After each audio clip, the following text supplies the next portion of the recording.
de que candidato está mais próximo. O votómetro Presidenciais do Observador dá uma ajuda a perceber. Basta responder a 15 perguntas e, se quiser, afinar as respostas. E o votómetro revela de que candidato está mais próximo e mais distante. O votómetro Presidenciais está disponível em observador.pt e tem o apoio da Toyota. 10 horas.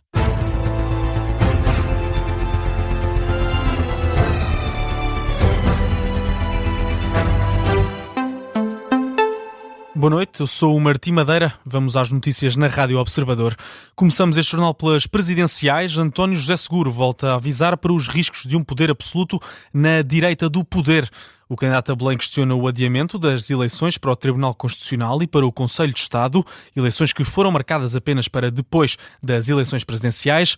Seguro volta assim a ensaiar um apelo ao voto, baseado nos riscos de uma direita cada vez mais maioritária na Assembleia da República. À candidatura de socialistas juntou-se Ana Abrunhosa, em Coimbra, para pedir o voto dos eleitores à direita. João Gama. Foi Ana Abrunhosa a receber António José Seguro na cidade de Coimbra. A autarca encontra um candidato mais magro que mostra o que vale na rua. A campanha é para correr rua, é para fazer com amor, é para fazer com o coração, porque as pessoas sentem quando estamos com vontade. Ana Abrunhosa, antiga ministra de António Costa, diz que Seguro é, acima de tudo, um homem bom e moderado, capaz de ir buscar votos à esquerda e à direita. Eu tenho muitos amigos na direita, graças a Deus.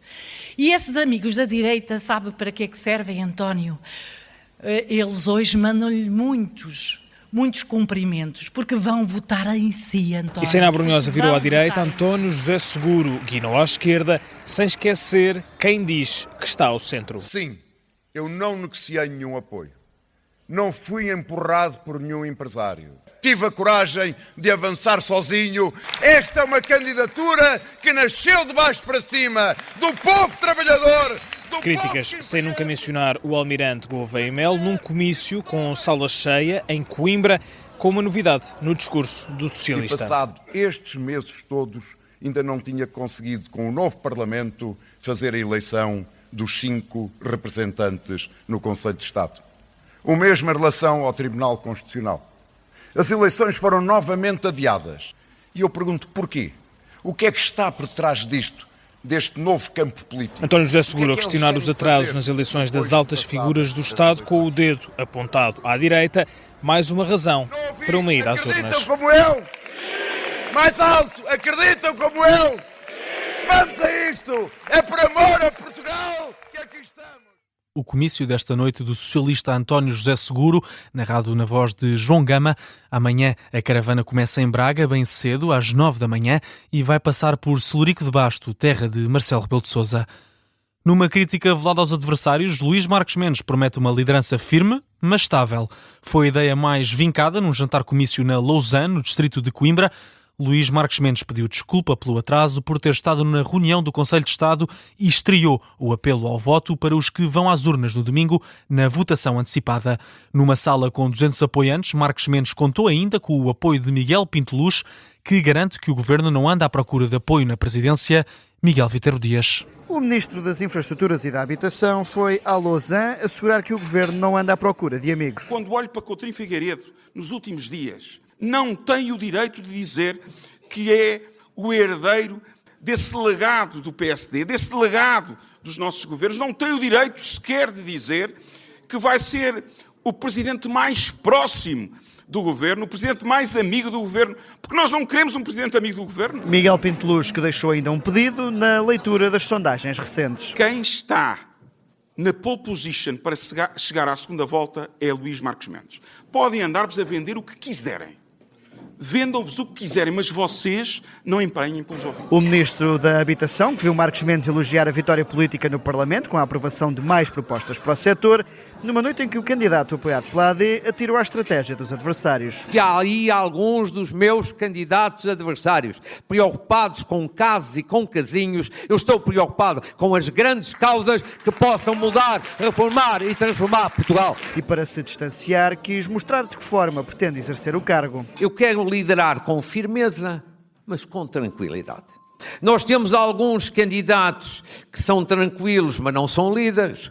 Mas nós temos outros que podem ter algum tipo de perfil de liderança, mas querem fomentar permanentemente a intranquilidade em Portugal. Luís Marques Mendes, que aponta aos moderados e aos indecisos e não esquece os que vão às urnas já este domingo. E por isso aqui fica uma palavra de apelo à votação e de apelo ao coração por um lado e à razão por outro lado. Marques Mendes num jantar-comício na Lausanne, que contou com a presença de mais um membro do governo. Miguel Viterbo Dias com os destaques da intervenção de Luís Marques Mendes e de Miguel Pinto Luz. Amanhã a comitiva do candidato apoiado pela AD começa o dia em Viana do Castelo. No jogo de Belém, Henrique Gouveia Melo promete ser um árbitro isento e por isso reforça que não tem amarras, ao contrário dos adversários, com ligações partidárias. Eu não tenho nenhum rabo preso a uma porta de um partido qualquer onde tenha passado a minha vida. E quando alguém olhar para mim, vê-me como um árbitro isento, independente, honesto, que quer, na realidade, resolver um problema e não que quer entrar numa lógica de poder político ou partidário que tem a ver mais com a lógica da Assembleia da República, da governação e não a lógica presidencial. Destaques do discurso de Gouveia Melo esta noite em Aveiro. O almirante volta a defender que é preciso renovar o Estado com um perfil diferente de presidente. António Filipe recusa que parta derrotado nas eleições presidenciais do dia 18 de janeiro. Uma garantia de António Filipe esta sexta-feira em Coimbra, naquele que foi o primeiro comício da campanha do comunista. Rejeitamos completamente a ideia de que, reconhecendo as dificuldades do tempo em que vivemos, a ofensiva reacionária com que estamos confrontados, a hegemonia da direita nos órgãos de soberania e a difusão de valores da intolerância, da boçalidade que vão campeando por esse país fora e no discurso político até de alguns candidatos, mas rejeitamos a ideia de que o povo português, o povo que soube fazer a Revolução de Abril, que soube fazer aprovar esta Constituição, os valores progressistas estejam derrotados. Não estão derrotados. Não estamos derrotados. O candidato responde também a Rui Tavares, que esta semana lamentou que os candidatos de esquerda tenham escolhido a política do costume em vez de tentar chegar a uma solução para defender a democracia. Garante que a política do costume foi precisamente o que o levou a candidatar-se à presidência da República. Tirando o foco da corrida a Belém, o Presidente da República assegura que já conversou com Luís Montenegro sobre as mortes ocorridas sem que tenha chegado a socorro nos últimos dias. Sublinha Marcelo Rebelo de Sousa que o Governo está consciente da importância do problema. Falo com os Primeiro-Ministros todos os dias, então sobre estas matérias, como imagina, falámos ontem, estava consciente da importância do problema e daquilo que é perturbador na vida das pessoas e, sobretudo, na maneira como elas encaram aquilo que se passa em situações críticas de saúde. Marcelo Rebelo de Sousa reiterou ainda o apelo para que sejam prestados esclarecimentos sobre estes casos para dar confiança aos portugueses. O Presidente da República prestou ainda declarações sobre a reunião do Conselho de Estado desta sexta-feira. Diz que é preciso ter atenção à forma como a Europa se relaciona com os Estados Unidos para ajudar a Ucrânia e que é essencial acompanhar os portugueses que estão na Venezuela. E do outro lado do Atlântico, no panorama internacional, Donald Trump diz que os Estados Unidos estão a recuperar o que lhes foi retirado pela Venezuela no que diz respeito ao petróleo. O Presidente dos Estados Unidos acusa a Venezuela de Maduro de roubar a indústria petrolífera e assegura que os Estados Unidos vão explorar petróleo de forma indefinida até recuperarem o que Trump diz ter sido de forma injusta.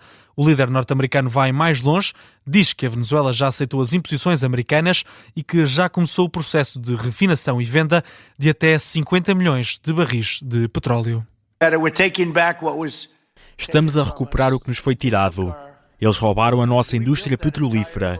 Nós construímos toda essa indústria que começou há muito tempo, mas eles roubaram-na e foram muito ingratos para com este país, mas agora estão a ser muito simpáticos. As empresas americanas terão a oportunidade de reconstruir a infraestrutura energética decadente da Venezuela e, eventualmente, aumentar a produção de petróleo para níveis nunca antes vistos. Dobragem do jornalista Gonçalo Cordeiro. Donald Trump diz ainda que os Estados Unidos se anteciparam à China e à Rússia para tomar conta da indústria petrolífera venezuelana. O presidente norte-americano falou ainda sobre a questão da Groenlândia, assegura que algo vai ser feito, quer a Europa goste ou não.